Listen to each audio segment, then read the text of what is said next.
Hello.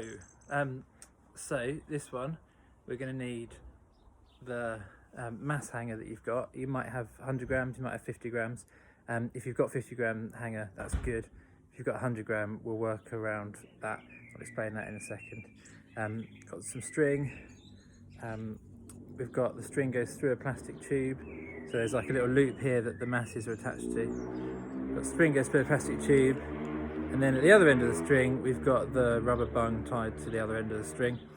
And we're going to spin it around. You might have noticed there's also a paper clip here. I'll explain what the paper clip is for on the string in a second. But we're just going to spin it round. Right, and we should find that if you spin it faster, the masses go up. If you spin it slower, then the masses go down, or the whole thing just sort of falls apart and you have to start again to get the masses to go down. If we're spinning it too fast, then the force, the centripetal force that's on the string is going to, this force is gonna pull the mass up, so it's not going to be equal to the weight that we've got on the hanger. If we're keeping the distance, if we're keeping the string in the same place, and the masses don't go up and they don't go down, then we can say the centripetal force is equal to the weight of the masses here. And that's why I've got this paper clip. So I'm keeping, when I spin it round, I'm going to try and keep the paper clip.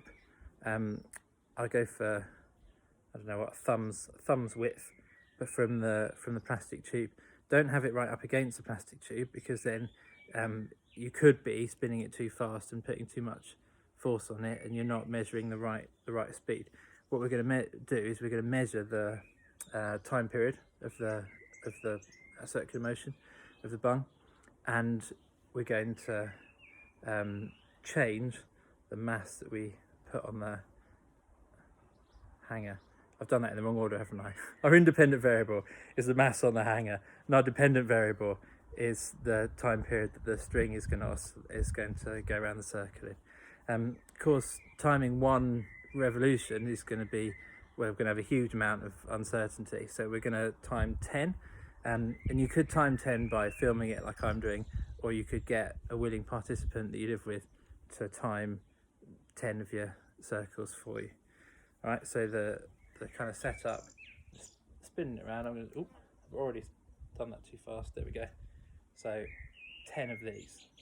Okay, so we just time 10 of those, and I've started off with 50 grams. If you haven't got a 50 gram hanger, then you're going to have to take the 50 gram slotted mass that you've got and use some of the tape that is on, it's not on that plastic tube, but there's some tape on your plastic tube, and you can tape it to the string, or you can tie it to the string. Yeah, I'm sure we're good enough you have to be that good at knots to tie something that looks like that to a piece of string, do you? So tie it to the piece of string, and then for the others, then you can then go up to 100, and so on. I'll send you some instructions, but basically we're starting at 50 grams.